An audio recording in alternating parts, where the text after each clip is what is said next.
Well, welcome to the December 14th City Council meeting. The meeting has been held electronically via Zoom. First item on the agenda, and I guess let me just interject, Steve Ballard, if there's anything you see that I need to be doing differently, please do interject and let me know. But first item on the agenda is roll call. All council are present. And the next thing on the agenda is approval of minutes. I think the saying is there any objections to approving the minutes from last week? Hearing none, the minutes will be approved.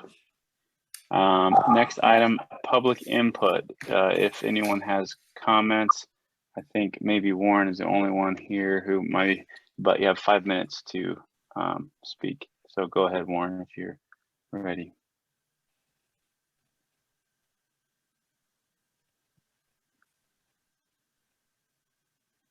Yeah, I don't know if it's on the agenda or not. Last month's meeting, I wasn't able to attend, but I was kind of listening over Mike Gay's shoulder, and was just curious what the status was for the speeding on Kozer. I know there was discussion last time with, I think, talking about ways to do a speed study again to get some accurate data, and I think the plan was to pursue a stop sign possibly on Kozer opposite of Highland. So I just wanted to kind of keep that in front of everybody. And again, I don't know if it was on the agenda or not for discussion at this meeting.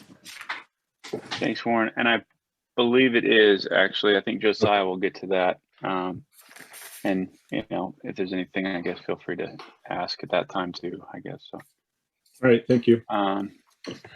Anything else, Mike? Any other?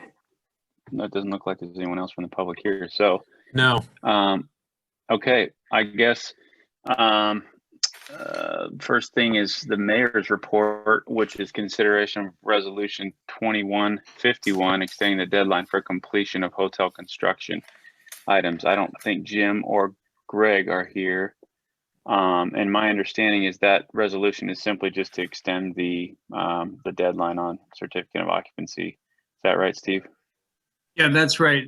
The developers were gathering some additional info. I'm sorry, I'm in a trial this week, so it's as we were coming up to this week, and they were getting some things put together at the end of last week. I just contacted Louise and said I'm not really in a position to try to evaluate it and get documents put together for Tuesday. And so I asked if we could just push this till January, and Louise thought that would be okay. And that's why I prepared the resolution the way I did. And I think we'll be in a position, I hope, to wrap things up in January. That's what the resolution says. Okay, very good. Similar to last month's resolution, kind of pushing it back a month. So I guess, is there a motion? Is that what we need to do, is a motion to consider the resolution?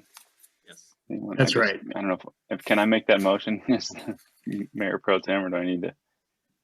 Anyone else want to make a motion? All right, Sarah with the motion. Anyone second? I'll second. I'll second.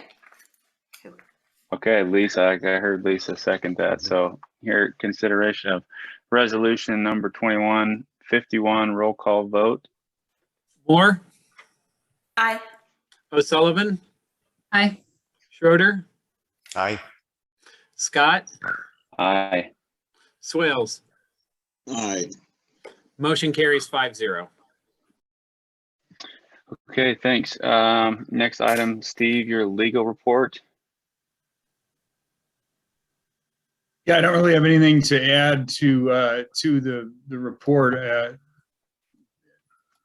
I can't remember where on the agenda we have the oath of office. Oath of office.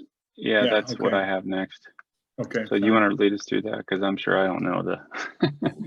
Yeah, I'm happy to. So with the video nature of the meeting, I would like you all to take the oath, and we'll talk about having it signed. Don't sign it yet. I don't think that the Secretary of State has authorized people to notarize documents by Zoom, so I I may either have to have you find a notary or we'll all get together. I mean, I can notarize it. And well, and I think there's I don't know if the chief or somebody at the police department is too, but let's do the oath and, but don't sign it tonight, okay? Okay. Okay, so if, Yep. yeah, if Lisa and Steph, Bobby, Tim's already taken the oath. So, and Doug would raise your right hand and I'll read it. You can insert your name just like an Animal House and we'll go from there. So State your name. I state your name. I state your name. I, Stephanie Bobby Gahn, Scott, I, Doug Swales. Do hereby, or I'm sorry, do solemnly swear do do solemnly solemnly swear that I will support the Constitution that I will support the support Constitution the Constitution of the United States of the of the United United States States and the Constitution of the State of Iowa, and the and the Constitution of the State of Iowa, and that I will faithfully and impartially and and that I will faithfully and impartially, impartially, to the best of my ability, to the to the best of my ability, discharge all the duties discharge discharge all the all duties the duties of the office of councilperson of the of office the of office of councilperson councilperson in University Heights, Johnson County, Iowa, in in University University Heights, Heights, Johnson County, Johnson Iowa, County, Iowa, as now or hereafter required by law. as as now now or or hereafter hereafter required by law. Thank you, that's it. Nice job. Okay, very good. On to the clerk report. Anything, Mike, you have for us? I sent my written report. And I also sent an attachment, which isn't typical, that we did renew our insurance. We do have 3 police officers that are covered on insurance that will start in January. We were glad that the insurance premium increase was much smaller than it's been in recent years. We found that to be a good omen for the coming year. The only other thing that I have with my report is that council does need to approve the reapplication of the Marriott Bistro for their liquor license. Liquor licenses run for 1 year and are renewed annually. Chief Kelsey always conducts a background check on the license holders. In addition, there's electronic paperwork that's done via the state. All fees are paid to the state, and then the state rebates the city back a portion of that liquor license permit fee. So, Mike, Bobby, this if you is- want to, This is Troy. Is it the bistro or is it the rooftop? I think this is the bistro because the rooftop didn't apply for theirs until later. Okay. That's my understanding. So I may be coming to Okay. you later and having you redo another one, but there are two liquor licenses for the Marriott. So Okay. All right, and Pat Yegi, if that's you jumping in, I'm guessing your microphone's on. I don't know. if I you- just okay, got that. muted her. Very good. So yeah, she So did just. do I guess, do I just do it all in favor of renewing the Marriott? Ask for I would ask for a motion for approval of the liquor license. Yeah, Okay, so can I get a motion to approve the liquor license? Motion. Motion by Sarah, I'll second it. second by Doug. Okay, roll call vote. O'Sullivan, Aye. Schroeder, Aye. Scott, Aye. Swales, Aye. Moore. Aye. Motion carries 5-0. Okay, thank you. I guess onto the treasurer report. Lori is jumped on. Lori, do you have anything that you want to add? I do not. Okay, so I guess you've seen the list of warrants and the bills that need to be paid. Is there any objection to paying the bills? I guess hearing none, we'll proceed with that. Okay, Officer Kelsey and Sarah, the police report. I can jump in. Given that Warren asked about the Coder Avenue follow-up, as directed by council, I'll dwell on that for just a second. As directed by council, I spoke with Ken Ralston. Mayor Fromm was part of that conversation also. Kent went through and again patiently explained that, well, first of all, I went over the history of the speed surveys. I know that some along Cozer feel that perhaps the last speed survey didn't adequately, it was poorly timed and didn't adequately capture traffic. Kent didn't necessarily agree with that. We also spoke about the possibility of a stop sign there, and Kent said ultimately that is up to the city, but unless something was drastically different on a new survey, that the numbers just did not support it, and he did not expect that it would support it in the future. And he actually cautioned that placing of a stop sign for traffic calming method or measures when it wasn't warranted by a valid engineering study, if you will, would be likely counterproductive, would lead to increased accidents at that particular intersection, and from a city liability standpoint, could cause increased liability on the city's part. Regardless, the end story of that conversation I had with Kent is he was more than happy to do another survey. We again talked through some of the residents' concerns about the survey that was done last. And in order to best capture traffic and changing traffic patterns, and also because of weather considerations, Kent will schedule it or has scheduled it for survey early spring as weather allows. So we are moving forward with the survey, but it will not occur until spring at this point. And again, that is partly in consideration of weather, maybe mostly in consideration of weather issues, but also trying to make sure that we, on this study, capture the data that we're looking to capture. So that's where we are on the Cozer Avenue follow-up. I wanted to go ahead. I'm sorry. Were there just questions? I wanted to touch on my report, item C. There have been some, you tasked me with attending the OUP HOA meetings and serving on the board of directors. That's a very thumbnail summary of some of the things that we've been discussing. If you have any questions, I would encourage you to contact me or get a hold of me at your convenience. This conversation included, for example, I know it's been brought up by both community members and council members. This included conversations as to the TIF status or the granting of the TIF initially for development and the desire for it to be a walking development and contribute to the community. So that all played into some of the issues that we're dealing with, particularly the increase in OUP or refuse fees and who is going to bear the brunt of that. But we are moving forward with that. It's just a matter of balancing needs.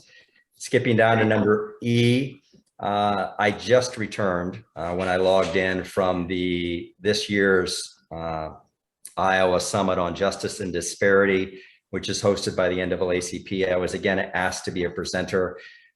This time it was held in person instead of virtually. It is as I state in my report, I think that effort, their efforts align very nicely with the University Heights forward thinking and work in that very area, racial disparity, discriminatory practices, both past, you've dealt with some of those, and ongoing and into the future. I do not like to commit what I think is a chunk of money, the $500. Last year, council, I think Louise offered up farmers market money last year in the amount of $500. I did tell the organizers, I did tell Betty Andrews, the president of the Iowa and Nebraska chapter, that I would come up with that money somehow if I had to can in the neighborhoods until I collected $500.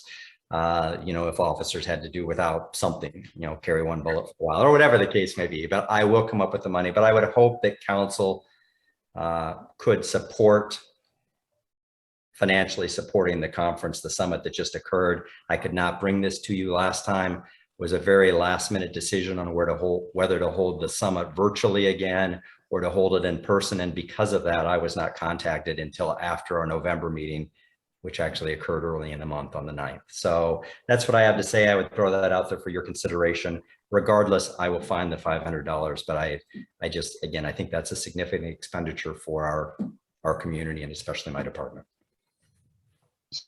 Real quick on that, I guess, council, do you guys want to just, I don't know what we need to do officially, Mike, but vote to go ahead and with that donation of $500?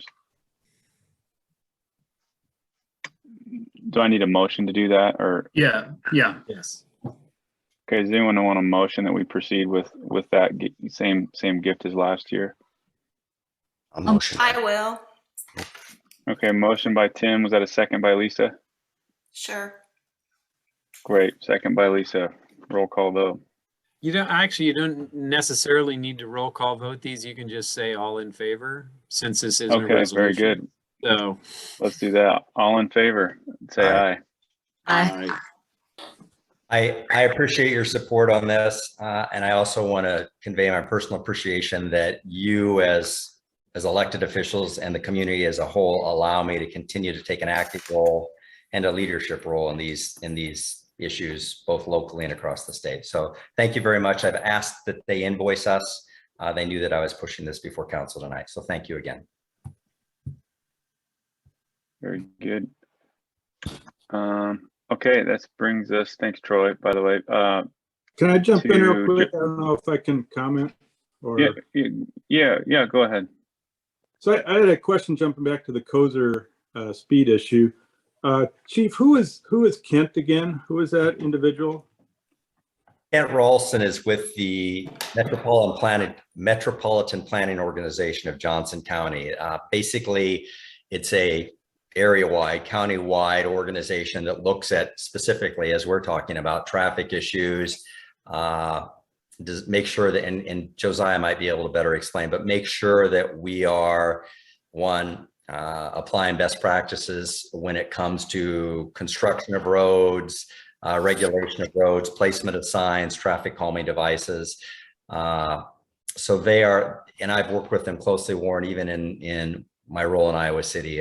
They're considered staff. In the end, it is up to the council what they decide to do, but they are the quote unquote experts when it comes to traffic.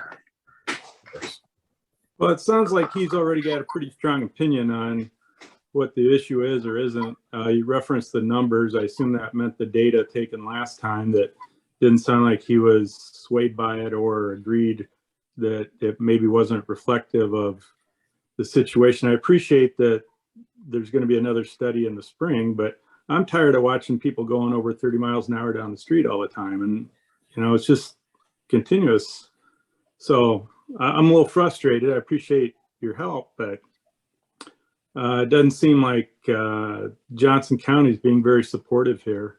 And Warren, I would say that he does not have his mind made up already. He was actually very, how did I phrase it he was patient with me when we spoke, because I was explaining what my perception was and what I had heard from those such as yourself and your neighbor, Mike. And I didn't take it that he was being closed-minded and had already made up his decision so much as here's what we saw last time. And Josiah and I have had similar conversations where Josiah tried to educate me, frankly, that here's what I would expect to see. The numbers may have changed, but frankly, the survey numbers last time, Troy, were not just, didn't they justify traffic calming measures, but these were gosh darn good results compared to other neighborhoods. So I don't want to portray it that Kent was closed-minded. He was not at all. I just think he's trying to educate me. He's trying to lay the groundwork so that when we see the numbers and if they pan out as he anticipates them, we're not surprised or shocked. And that does not mean that we as a community or council cannot take action. He's staff or support services of sorts though, and I do think that we should, and I'm not an elected official, but I do think that we should give a lot of credit to his expertise. And Josiah may be able to speak to it better when it comes. I think that Bobby said that Josiah maybe was going to talk about it also. I'm not sure. Okay. Do you know, is the plan when they do the next study, will it be where the drivers don't know that they're being monitored, so they won't see, you know, the red flashing numbers of their speed, and it'll be you know, it won't be, they won't be alerted to their speed? I can't say 100%, but yes, that would be my expectation, is that we'll pull the speed trailer, and that most of the time when they do surveys now, they use those little small rectangular Right. pieces that are matted down, but we'll work out those details, and I will keep you in the loop, Warren, and I will keep Mike in the loop too. I know we're very interested in this. Unfortunately, just with timing, but also because of some of your concerns about traffic flow, Kent thought that the most accurate information could be obtained next spring. And part of that was COVID considerations. And I think they're all valid. And I think that it will give us a chance to collect the most accurate data that hopefully or potentially supports what you're seeing. Okay. All right, good. Yeah, I know the last time the data was taken after school was out. And I think that's a big factor too, that if they're doing it in the spring, it should be when classes are in session and it's not spring break and, you know, all that. So, Right. okay. Appreciate. Thank you. Don't hesitate to reach out to me. And I'll keep, around. yeah, don't hesitate to reach out to me, and I'll make sure I keep you in the loop, Warren. All right. Thank you. Very good. Thanks, Troy. Thanks, Warren. Josiah, and Doug, let's move to you with your engineer's report. Okay, thanks. I'll go ahead. Can you hear me okay? Yep. All right. So yeah, I did submit a written report. I've got a couple items that need your guys' consideration tonight. The first one is the snow removal contract, renewal of the snow removal contract with Hawkeye Construction and Snow Removal. We've had a 3-year contract with them that was up after last season. And so what this resolution number 2152 and the attached contract, it basically makes no changes except for the date, and that's to extend it 1 additional season, this winter season. But there are no changes to the costs or the scope of work. Talking with Mark, he asked for the 1 season extension this time because he'd like to get a better handle on material costs and shipping costs for his sand and salt and some other things before he commits to another 3-year agreement, which makes sense to me. So unless there's any other questions, that I guess we would want to take up resolution 2152. That makes sense to me, I guess. Is any discussion around that? I think Mark has done a tremendous job for us, and I'm really impressed with his abilities and his equipment that he has, and he does it in a very good, timely manner. So I'm very much in favor of renewing his contract. Okay, very good. Well, is there a motion to consider resolution number 2152? Sure, I'll do that as well. I make a motion. All right, motion by Doug. Is there a second? I'll second that. Second by Tim. I guess roll call vote on that. Schroeder, Aye. Scott, Aye. Swales, Aye. Moore, O'Sullivan. Aye. Lisa, you're still muted. Sorry. I keep hitting that button and it keeps. I saw your head nod. I was going to take that as an aye. Okay. Motion carries 5-0. Thanks, Mike. All right, very good. Okay. Well, oh, go ahead, Josiah. Was there something else that you had on that? I was just going to make a couple Your comments report. on the report. So it was noted and included in that warrants list was the pay application for the 2021 panel replacements work. That work is, as I've noted, substantially complete. We still do have some retainage on that, and that's to cover them finishing up some punch list items on topsoil. I'm going to jump ahead. I also had an item with an update there related to the MPO JC. This was from earlier in the year. They had a work item for the city of University Heights to get an updated traffic count on the east end of Melrose Avenue, which included basically assessing counts at the Kosher Golfview traffic signal. And then there was also a related item, but separate, so to speak, to take traffic counts at the new driveway by the hotel. And so I did include that report for everybody to take a look at. But I did summarize the findings that the MPO-JC staff did not recommend any changes to the existing traffic signal or traffic timing at Melrose and Kosher. They thought it operated efficiently. And you can also see, if you look at the counts from the Marriott driveway in the morning and afternoon peak hours, the counts are very low, which matches up with what they intended to see for a hotel use. The last two things I wanted to touch on was IMON Communications. They have been before the council this year, and we've talked about that a number of times.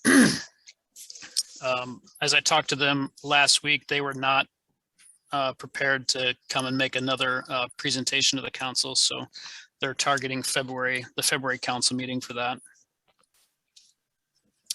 And then a new item, and you can read, this is number 4 in the report.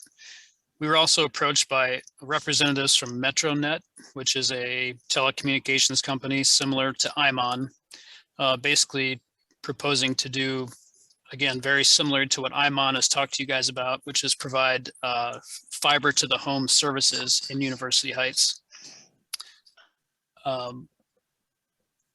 Basically, both MetroNet and IMON are working in this area in Iowa City and want to go through University Heights and include them in their build out for that. So I don't know if it's unusual that they both showed up, within months of each other, or if that's fairly typical, but I did provide some information on my report of who MetroNet is and what they're doing. I guess the bottom line there is that both of those companies are working with Mid-American, because Mid-American owns all the poles, and primarily that's the routing that they would use to serve University Heights.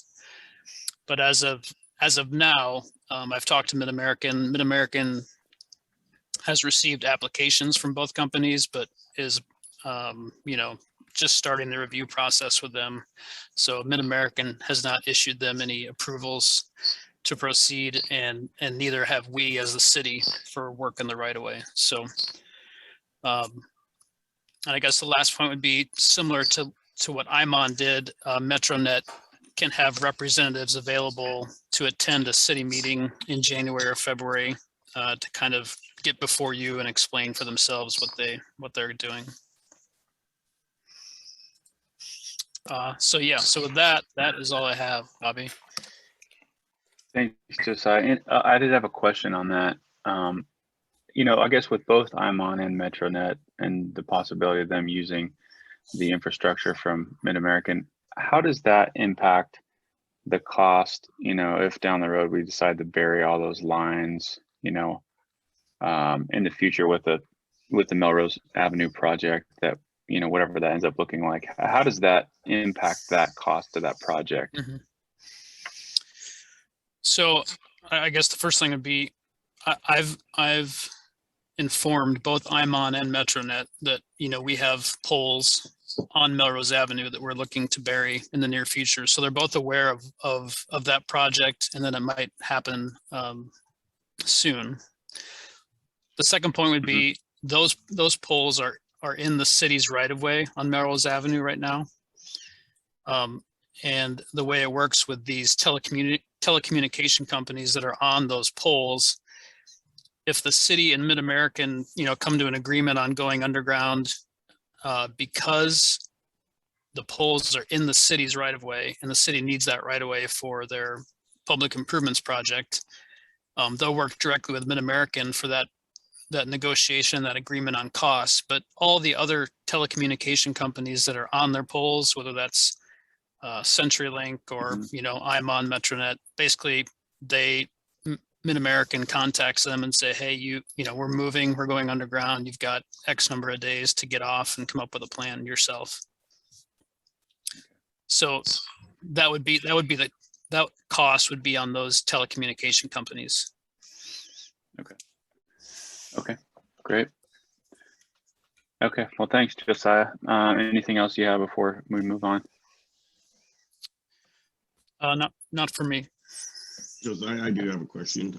Yeah. Remember about a year ago, we talked about, we had Kent Ralston up there at the hotel, and we were talking about doing a pedestrian crossing right there at the west edge of the bridge. Have you heard any more from Kent on that project? I know we were waiting for the streetscape, to be part of it, but I just wonder if there was any more talk about that. There hasn't been any other follow-up with Kent or the MPO on that. And honestly, I don't think we're waiting on anything from them. We did put together a sketch of what that project would cost last year for the budgeting process. And I intend to include it again this coming up this next year as well. So really, I think it's a project that at this point would be the city's at the city's discretion if they want to move ahead with it. Okay. Also, is Russ in the process of putting out our sand barrels for the winter? That would be, I think you said Russ, right? Yes. Okay, that would be Hawkeye. Mark's Snow in removal. charge of that now? Okay. Yep, that's always been part of the snow contract. Okay, very good. Yeah, Does so he- I can notify Right. him if they're not out yet. Well, it looks like we're not gonna need it, I don't think this year, but the first part of January, I bet we might, so. Okay. Might need lawn chairs on the beach this year. You want me to just have them dump the sand in your yard? Yeah. I'll put my toes in it and enjoy it. Okay. Okay, very good. Well, thank you guys for that. And I guess on to finance, which is me. So resolution number 2150, which approves the transfer of basically $5,900 from special assessments and special revenue hotel motel tax to debt service for debt payments not financed by the debt service levy. Basically, anytime we use or utilize any of the hotel motel tax revenue, we have to, I believe, do it through resolution, the spending of that. And so this basically just approves that transfer. Steve, is there anything that needs correction based off what I said there? No, that's it. I think it's explained in the resolution that the debt service levy just doesn't accommodate all the payments that are due, and so that the funds transfer is necessary to get the money where it needs to be to make those payments. Very good. I guess any questions on that, or does anyone want a motion to adopt resolution 2150? I'll make the motion. Motion by Lisa. Anyone second? Second. Sure. Oh, Sarah's got it. I heard Sarah. All right, Sarah Sullivan seconds that. Roll call vote. Okay, Scott, Aye. Schroeder, Aye. Swales. Doug? Aye. Okay, Moore, Aye. O'Sullivan. Aye. Motion carries 5-0.